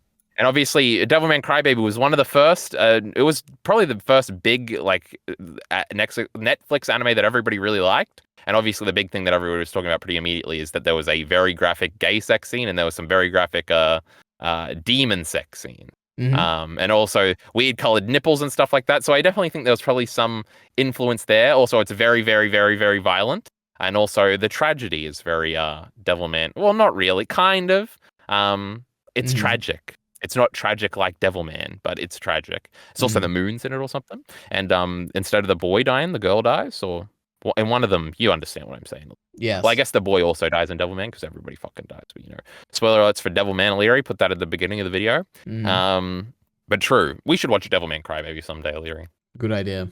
But yes, that was the other big one, especially when like in like at the very beginning, there's like a VR shot of a very naked girl with a bush, where you can see basically everything on top of him. It's like Devilman Crybaby, baby. This is pretty sick. So that's what I had on inspiration. That was kind of stood out to me very immediately. Now, Leary, I really, really, really, for some reason, have to pee a lot. So can we do that Wonderful. now? We'll be back, everyone. Aliri, at first, when I was listening to that first song, I thought it was The Strokes, not Fran Ferdinand, and that would have made me much more excited because I like The Strokes. In fact, you can find 2 of their songs on my top 50 songs of all time list on the secondary ENT channel. We love The Adults Are Talking and Ode to the Mets, 2 great songs. The second thing is that I also definitely 100% recognized the girl song. And I don't know if that's just because it was in a lot of videos or something. But I definitely heard that song somewhere before, so that's kind of crazy. But also, it very much does remind me of like a pop song or something. I couldn't place it, but I feel like maybe it's like very similar to a different song I recognize. Like the harmony or the melody or something. I have no idea what music words mean, so I don't know what a harmony is. I don't know what a melody is, literally. Yep. But they have something to do with how the song sounds. Sound familiar. And that sounded similar. That's what you're saying. True, they you know sound what? familiar. I didn't even think of it. Never once was I like, I know this song. True. And I think I also felt the same way about the ED. So I'm sure every time on stream I click on a top ED list, I'm sure it was on there one time. But I don't think one time would have made me remember it. So I don't want to know what the fuck was going on. But that was true for those things. Anyway, music influences. We're past all that part of Leary. You got a place for us to go next? I can read out my silly notes. Not particularly, actually. Yeah, what do you got? We didn't talk about Maine yet, and you seem to like that guy, and that was a pretty good episode, I thought. Yeah, I did like him. I don't know if I have anything to say about him though. Like he feels. We saw him as a skinny guy too. We do, yeah, in his like cyber psychosis flashback kind of stuff, which I liked. Their eyes be popping out, Leary. Yeah, I think the probably the most interesting thing about Maine. Firstly, he's like kind of cool in that he like Maine is interesting because he's not the stereotypical guy who he's a big guy with a big heart or anything like that. It's not even like he is who's the guy in Black Lagoon? Dutch. Yeah, it's not like he's a Dutch kind of guy. Even though he like physically like and the role he plays in the squad is kind of like similar or whatever. He's not really. Like he doesn't ever really come around to David that much. Like he does a little bit, obviously. Yeah, I have the exact opposite reading. Interesting. I think he does, and I don't think Dutch is like that at all. Dutch is like a bad guy. Oh wow, okay. I think they're both based off the Final Fantasy VII guy, who is like the guy with and he also has like a cannon on his arm. So I think it's probably more direct in this show. When I think of people, I think of like Dutch. I think of the guy from Cowboy Bebop. Who's that guy? Jet? Is that his name? Jet. I think of like all these kind of characters. They all like kind of feel the same kind of role to me in a squad, I guess. Yeah. Because the Final Fantasy VII guy is like that too. He's like a bigger black guy. He has like a secret heart of gold. He's got like a little girl he adopted that he looks after. And he's like the ringleader and he gets mad, I think, of the main character at some point. I haven't actually played Final Fantasy VII. It's just the most spoiled game of all time. So, but yeah, he also has an arm cannon like this guy, Leary. Yes. So I It's think that was the interesting. thing. So you think it's more because okay, let me continue with what I was saying then. Because to me, it's Because like he is nice to him, I guess. he is. I would say that it's like David grows on him. Initially, he's obviously very hostile to him and is like willing to kill him and all that. But I think over time he like slightly grows on him. But I think to me, we don't get enough time of him actually appreciating David because the cyberpsychosis happened so quickly that to me the interesting thing is that at the end he gives advice to David and David like kind of like Maine's life should have been a lesson to David to not go down the path Maine did. And he does still go down that path. Like we have a time skip, and it's not like, oh, David learned from Maine's kind of experiences and decided not to go down the way he did. He literally doubles down and becomes the main of the group. And the interesting thing to me is that it is the tragedy of like, I feel like in his final moments, Maine was kind of being like, maybe don't go down the way I did. And then he ends up doing it all the same. And it's like, oh, like they never really connected. Because he was very inspired by the great example he set. Yeah. And you're just focusing on the negatives and thinking he should have taken away bad things. Maybe, yes. But he does really like that main guy. He goes back and he wants to die with him and stuff like that. Yeah. And he looks up to him, and he knew his mommy, and little did we know that it was all a setup by that no good Lucy to get him killed. Yes, indeed. But then she apologizes, so it's okay then. That's in episode 4, and I love that scene. It's so good. And Maine's girlfriend is a big lady that I thought was a big dude, and they kiss and make out sometimes, yes, and it's a little weird. And then she weird? freaking died too. I feel like it fits the way they were perfectly making out was a little weird. Oh, maybe. When he was on the call with David in the middle of making out. True. Now, true. I don't know. I like that main episode too. And, one of my great commenters, Neyros, let me know that it is directed by the great Kai Ikarashi, who directed a fantastic episode of Heavenly Delusion. And who is also apparently going to be directing season 2 of the show. So I'm excited. Because that was the best directed episode. So, yeah. Heavenly Delusion is a manga. True. Oh, I knew it. Mm-hmm. They do be killing characters in this too, I noticed that. I think it's more impressive that the whole crew doesn't die by the end. Because it did feel that way. Like it is exactly what you were saying, which to me it felt like, oh, we're gonna get to the end of this, and it's gonna be David's gonna be okay losing everyone, but in the end he will lose Lucy, and that will be the thing where it's like now he's gonna commit suicide. That's more what I was thinking it was gonna end. The driver got away too. I mean, we can presume.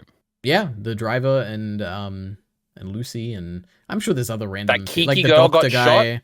The Kiwi. True, I was actually invested in Kiwi. Believe it or not, initially I didn't really think much of her, but in the final scene where she's like, "Man, I don't really, my life, it's terrible. I shouldn't have betrayed them." And I'm like, yeah, I was like, "Oh, frick that bad guy. He was no good. He had 3 eyes, like he was a Sele guy." Yeah, we haven't talked about him at all. Faraday. What are your thoughts on Faraday? Now that's a pretty cool name, Alita. He had a cool voice. I'll say that about the dub. Him, right?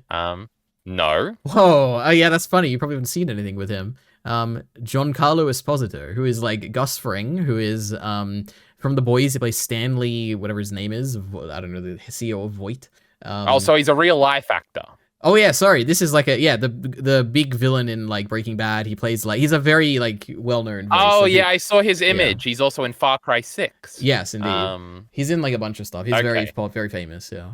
Interesting, but he's like a brown-skinned gentleman, and this seemed like a white guy. So O'Leary, you can't. This guy's a robot guy. These things. That's true, O'Leary. What is race in this world? Yes.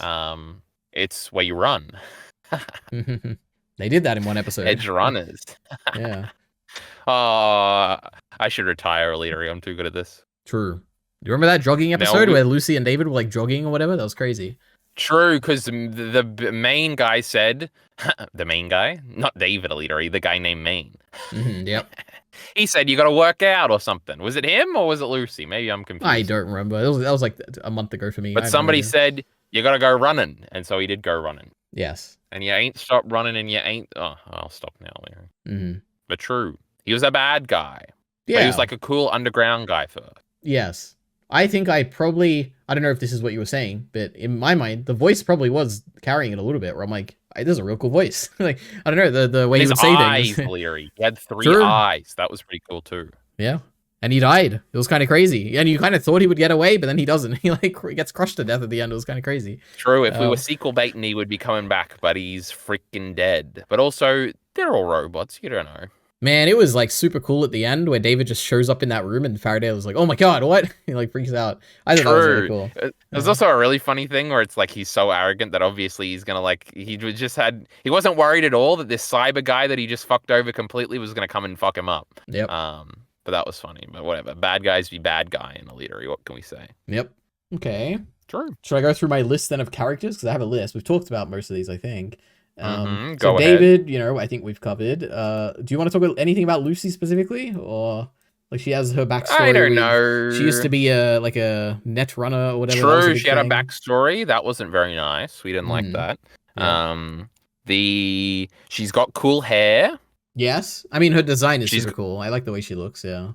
Yeah, that feels like a very Trigger thing too. I don't know. I'm pretty sure the Kill the Kill girl's got like a outfit that's kind of like that too. Look up for anyone listening in Kyle right now, if you want, look up Star Wars Vision's Trigger, and that kind of very much feels. And if you go to Google Images, you'll see some designs. It feels very similar to this in terms of like colors and stuff. At least for one of the episodes they did. True, this girl's got the hair. Yeah.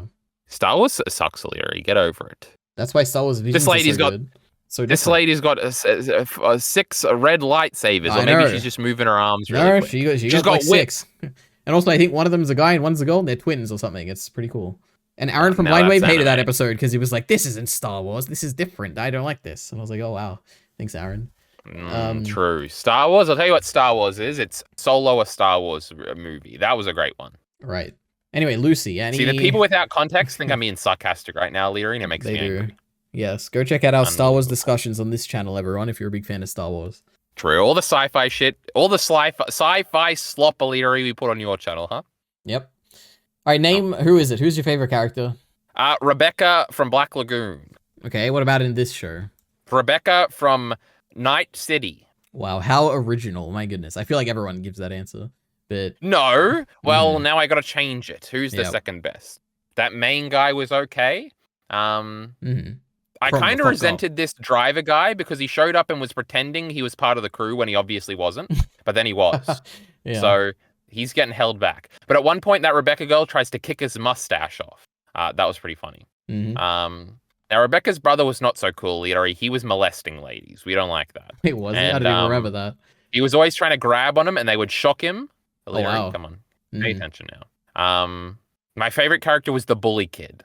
Oh my god. He had an interesting fighting style where he'd just like punch a bunch and it wouldn't land or something. I was like, this is so goofy, but I kind of like it. This is some fucking JoJo or something. That's what I was thinking. Yeah, I bet JoJo's Bizarre Adventure thinks this is really cool right now. But it was like, there was a crazy moment. I think, I could be misremembering, but I think his dad like used the same fighting move at some point. I'm like, this is crazy. I can't believe this. Like the fighting style like carries on. Well, yeah, I think maybe he lit his hands up or something when he was maybe going to try and fight or something, but then they just kidnapped him. Yeah. Crazy. Anyway. So, next character. We got, well, I mean, Rebecca's next on the list, but any other things on Rebecca? No, I think we've exhausted the possibilities there. We got, I mean, Rebecca's brother. He had his golden hand that I guess Rebecca had after he died. No, David had, someone had after he died. I don't remember who. Well, David's, I think Maine asked David if he wanted them, and David said, no, I want your arms, pussy. Oh, yes, indeed. What was his name? I wrote down Pillar or something. I don't know. I actually don't remember his name at all, but I wrote it down. Peter, you're terrible at this. Yeah, true. I'm sure it was on the wiki page. It's Pillar or Pillar. I just don't know how to say it. That's his name. Oh, hold on, let me see. Pillar. Piraru, it says. Piraru. You like my Japanese just now? Yeah. It's Pillar. We'll go with Pillar. But we got him. I don't know. He dies. Look at this description, Elitari. A foul-mouthed techie. See, this is when the show is bad. And a member of Maine's crew. That's kind of a bad one, too. He is also Rebecca's older brother. Older? I didn't really consider the age difference or anything, but yeah, they are brothers and sister. That is right. Yep. And now, under Rebecca, they have a younger and trigger-happy Edgerunner and a member of Maine's crew. She's also Pillar's younger sister. I thought she was a lolly and she was like 34. I actually didn't. I don't know if she looks like a kid. I don't know if I'd say that. She just looks weird, like an alien or something. But I would have assumed she's like in her 20s or something. Wait, how old is she? Did it say? I would assume she's like 24 it just or says 25. A younger and trigger-happy Edgerunner. Interesting. I don't know. Which I guess would make sense why she had a great crush on David, who is also younger. But I don't know. True. All right. Next up, we have Maine. I guess we talked about him. Maine. We talked about that fella. We have Kiwi. I've talked about my thoughts on Kiwi. Anything you want to say? She was cool. She was hacking and she was betraying and then she was dying. And she was wearing a mask the whole time, except for that one time Main punched her mask off. And it was like, is she dead? True, Like, he freaked out and beat the shit out of that lady. Yeah. And also, she was smoking all the time. Lots of smoking in the show, Alira. We love that. Yep. We got the big woman Dorio. She was big and she died, and it was very sad when she died because Main got her killed by accident. Faraday we've talked about. We had the doctor guy. Any thoughts on the doctor? He had a funny guy? accent. True, he did. Yep. No strong thoughts there. We got Tanaka, the head, not the head, but like a big high up guy at Arasaka, the corp company guy. True, he was in his undies after we beat him up. That is true, yeah. Yeah, true. And then we have Adam Smasher, which I actually like. I like his design and his voice a lot, actually. I did quite like that.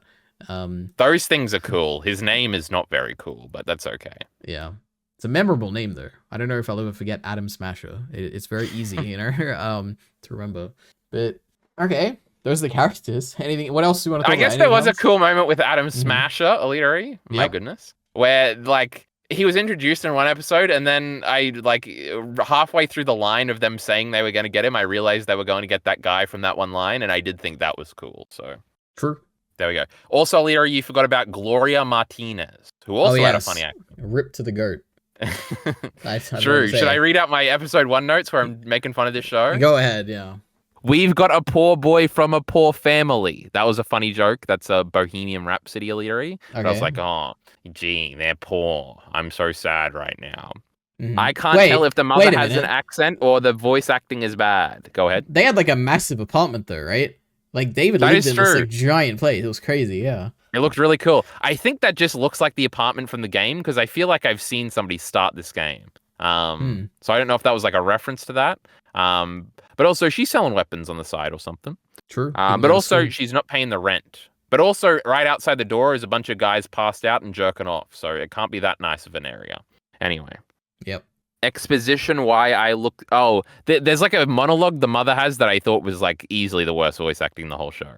I didn't even remember. We don't have to make fun of it that much. It's in like the car. It's not good. And it's like, this is why I do the thing I do and thing I do and thing I do exposition. And I was like, oh. Yeah. True, we hate the voice acting when it has to do with the exposition. Exposition makes it feel very unnatural and makes the voice acting always bad. True, Aliri. Definitely not true. Now, isn't capitalism just the worst? Now I put 3 exclamation marks on this. So we were freaking out about that. The mother actually freaking died, ... That was a little sarcastic. Let me actually say, there is a moment, like pretty early on, where I actually don't remember how I reacted, but in hindsight, when they're talking about the, I think it's when the mum dies or like when the car accident happens and then the trauma guys show up and they're like, oh, where's our client? Like, this isn't our client. Where's our client? And it's meant to be, it's meant to be a moment of like, this is terrible. But I'm just thinking like, yeah, I get it. You know, it's like, it's not your client. Like there's like, we gotta, they're trying to save a life right now. Like I get it. But like, I don't know. That's what real life is like, Aliri. True. Yeah. Anyway. It's upsetting. But true, those were all my notes making fun of the first episode. I wasn't having a good time. Lovely. But then the second one, there was a girl in it, so it was much more enjoyable. I got 3 other notes, Alita. You want me to read them out? Go ahead. It was pretty cool when he beat the shit out of that bully kid. Yeah, true. And I like that it happened like immediately in the second episode. See what I'm thinking, Aliri, is in a lesser show, what we do is we have a whole scene where the bully is taunting him once again for at least 2 minutes, where we know the dramatic irony that we're about to beat this guy up. And David is ignoring his advances, but then he steps 1 too far, and then David singularly clocks him. Yep. But no, he walked up to him, kicked him immediately, and beat the shit out of him. That was epic. I like that. That's right. Now, when the sister shoots the brother and poses with the gun while flipping him off, it's like that Revy shot with Edda. Wow, I already said that. Why they start repeating themselves on the phone like 7 episodes in. Thoughts, Leary?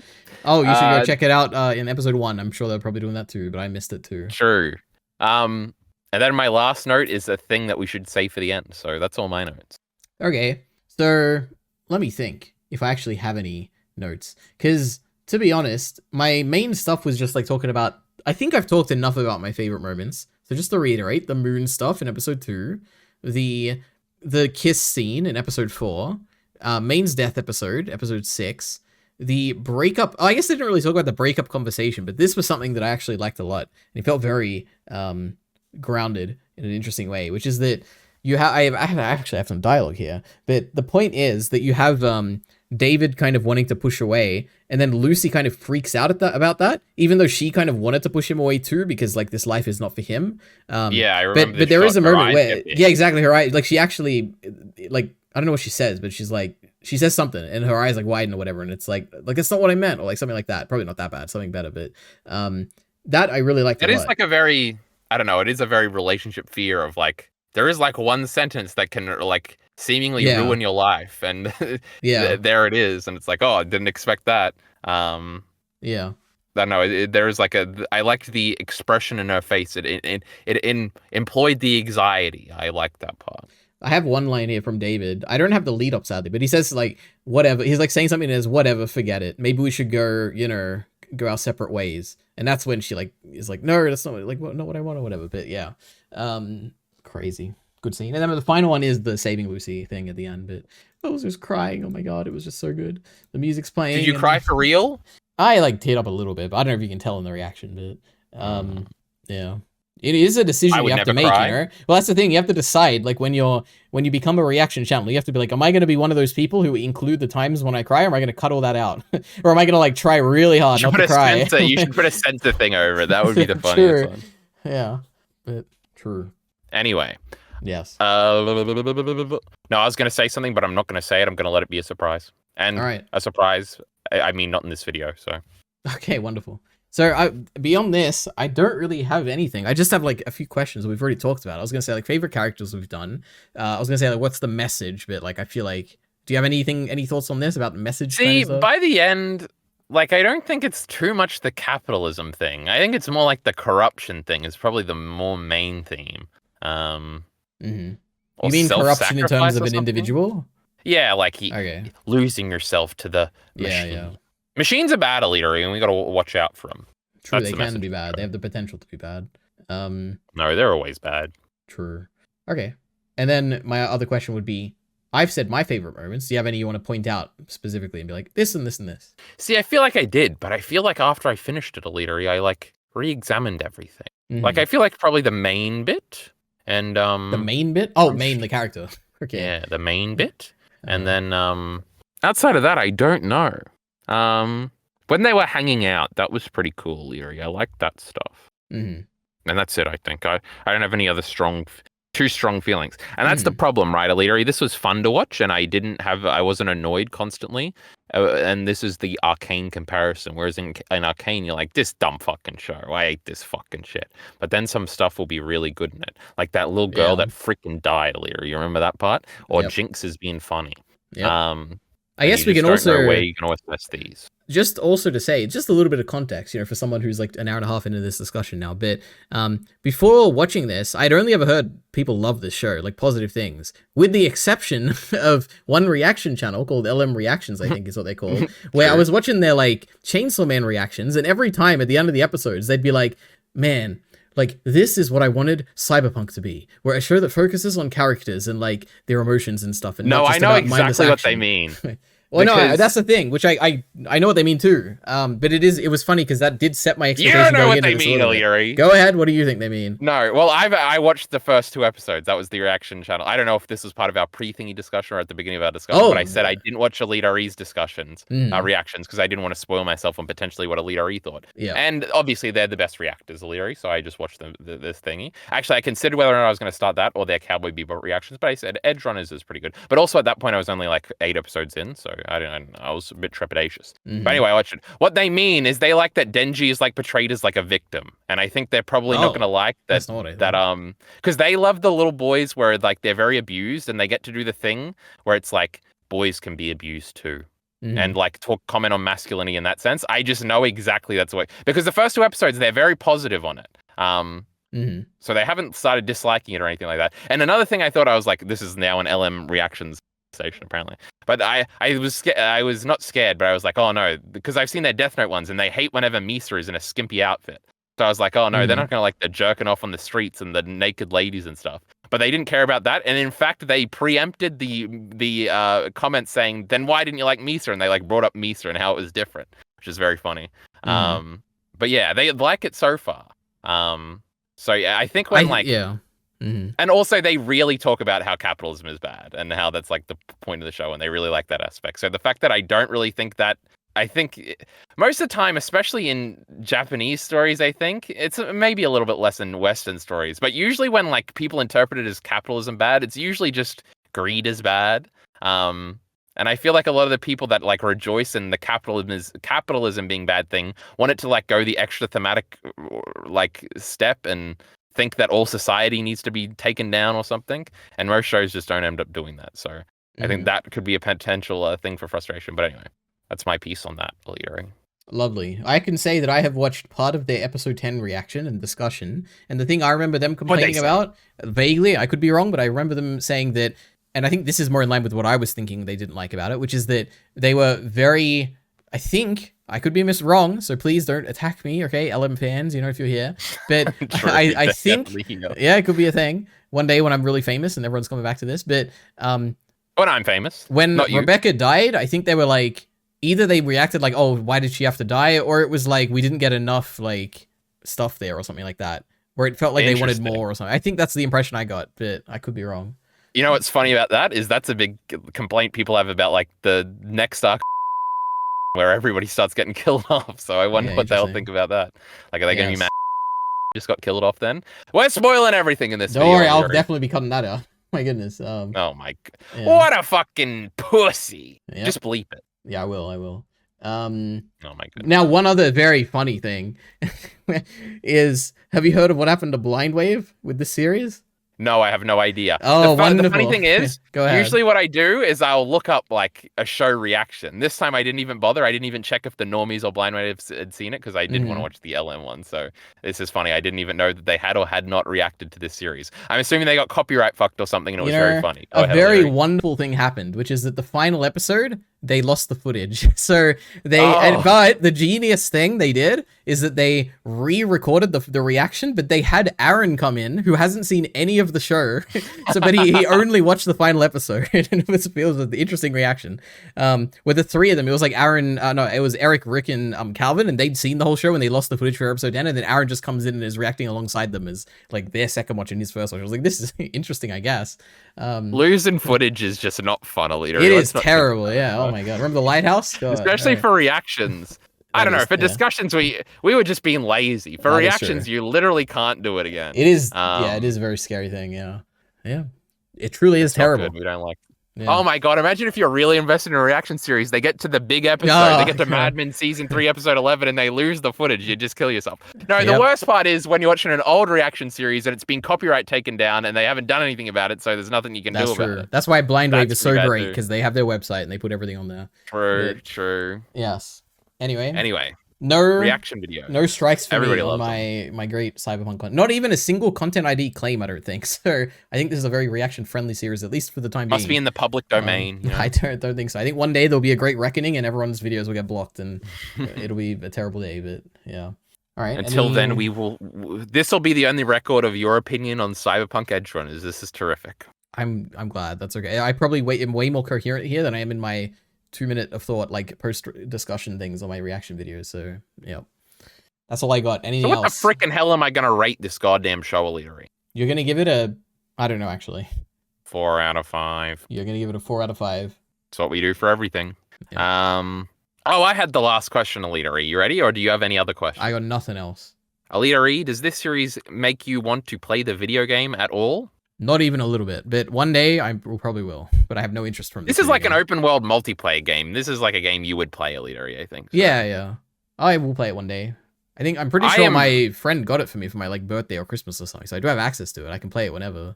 But was it a present where they were trying to blackmail you into playing with them? I don't think so. No. Is it a multiplayer game? I think so. Oh, actually, I had no idea. Why would you even trust me? True. GTA is, right? Or is that just GTA Online? I don't know. Mm-hmm. Whatever GTA can do, I assume this game can do. Right. It's like GTA in the future for real. I know people really like the story in the game and stuff like that. CD Projekt Red is like one of the highest production. It's like them, Rockstar, and Naughty Dog. If you see those games, they're going to look really pretty and they're going to do some weird things that you've never seen before. Mm-hmm. You better get ready for that. But also, this game came out in 2020. The Last of Us Part 2 came out in 2020, so nobody gave a fuck about the shit-ass game, Leo. Mm-hmm. Right. And the anyway, gamers love that one. that's true. I've always been vaguely interested in playing it, though I think I would cuck myself entirely and say, well, I gotta play those Witcher games first. And they're all about 100 hours long each. What a silly mentality you have. Apparently, so. You know, I just can't shake it, Elitery. Yep. Except sometimes I do, like for this show. Now, the real question is, if there was a season 2, would you watch season 2? Of course, Elitery, I've watched season 1. Now, would I be incredibly excited and be there day one? Probably not. Would it take you annoying me and making you watch it? Probably. Now, how would you feel if we got to the end of the show? No, if we said we're going to watch the show and I said, Kyle, it's a 10-season show. Would you be like, yes, I'm going to continue? Or would you be like, I think I've had enough for now? At what point would you be like... we would have a Sherlock approach and we'd take a few months off. Okay, wonderful. Yep. I don't know. It was kind of fun to watch, but then I didn't like that last episode, so I don't know. But true. Okay. New cast. Didn't you say there's like a teaser trailer or something for this fucking second part? Or something? That is what someone in my chat said. Let's see. But you didn't watch it yet? Season 2 teaser. The way Wikipedia described it, it seems like it just said like Night City will return in Avengers whatever. There is a 1-minute teaser. Briefly hovering over it, it looks like it is just footage, but we'll see. Maybe at the end there's like more stuff that isn't. We'll see. Maybe on stream one day we'll talk about Edgerunners and react to stuff like this. I'm sure there's a lot of videos on this. It was a very, very popular thing. The original I did quickly look it up. Go ahead, yeah. Well, I saw that there was like a Giga video and I think a Super Eye Patch Wolf video on it. So all the big, it was Jeff Thu, Mother's Basement, not Super Eye Patch Wolf. Mm-hmm. So people were making videos on this, and they all said the Cyberpunk anime is actually good. And I think the Mother's Basement one was like, this anime is peak or something. Probably not peak is like a new word, but something the equivalent of that from 2022. Cinema. No, that's a bit new too. It might have been cinema. Wonderful. But true. But yeah, the reason I initially chose this as a reaction series was that, firstly, I didn't get many views, just to say. It was like 20 to 30 views per video, just for context. But it is a reaction series that got a lot of views, I assume because people were reacting when it was first coming out. Like, there's reaction channels that have, like, I don't know, like, ridiculous, like 400,000 views, like, per, like, reaction to this. And yeah, it is also a very popular show. Like, on IMDb, it has 120,000 people. For an anime, that's, like, a lot. On like Mal, it has almost 1 million like people following it. Like it is kind of crazy. But yeah, it does seem to be a show that had its moment, and I feel like people don't really talk about that much anymore. True, yeah. But when the sequel comes out, I'm sure people will talk about it. It'll come back. On Mal, I just tentatively gave it 7. That's good to hear. What will I give it? I don't know. I'll have to think about it. Right now, I'm leaning toward I mean, it has some really good stuff, so probably a 4. Yeah, definitely. 4 out of 10. It would never go up to a 5. Hates the show. No, out of 5. Yeah, it cannot be a 5 ever, I don't think, but I think it's probably a 4. Oh, well, Elitery, I opened this Reddit thing to bring this up before, but all of the episodes are song titles. BMAs. I'm so glad to hear that. But you could probably say that about every show to ever exist. True. But I think it was intentional here. So, my goodness. Remember when Breaking Bad Season 2 had all the episode titles spell something if you like put it in out of order or something? It was really cool. Wow. Remember Pluribus, Elitery? Should you tell the people about that? Yes, everyone. If you're interested in Pluribus, that is one of 2 series that will be replacing my Edgerunners reaction. So every Tuesday, oh my god, Kyle, it's not even out yet. Yeah, me and Kyle will be discussing or having our discussion released about Pluribus Episode 1. And then on every Saturday, instead of Edgerunners, I'll be reacting to Andor Season 2, which has already started. So check out that if you're interested. Star Wars sucks. Not Andor, though. Andor is pretty good. But that's what the people say. Yes. Anything else you want to say, Kyle, before we end this? Go ahead. I think everybody should watch my videos on Succession, Elitery. They'll love those ones. So I think the most recent one has 8 views.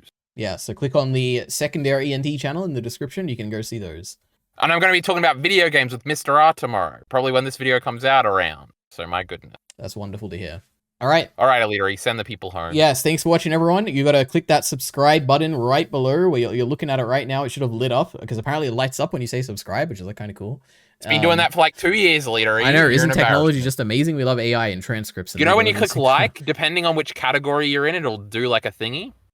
What does that mean? I think that might be only on mobile. What does a category mean? So if you're in a category, you know how it says like entertainment, lifestyle, something. Yeah. And if you click like entertainment, when you click the like button, it becomes like a little sizzle reel, like you're starting a movie take or something, I think. Wow, that's lovely. I know, because on Footy ENT, it becomes a soccer ball, which is disgusting, but... Yeah, that is disgusting, but okay. Bye, everyone.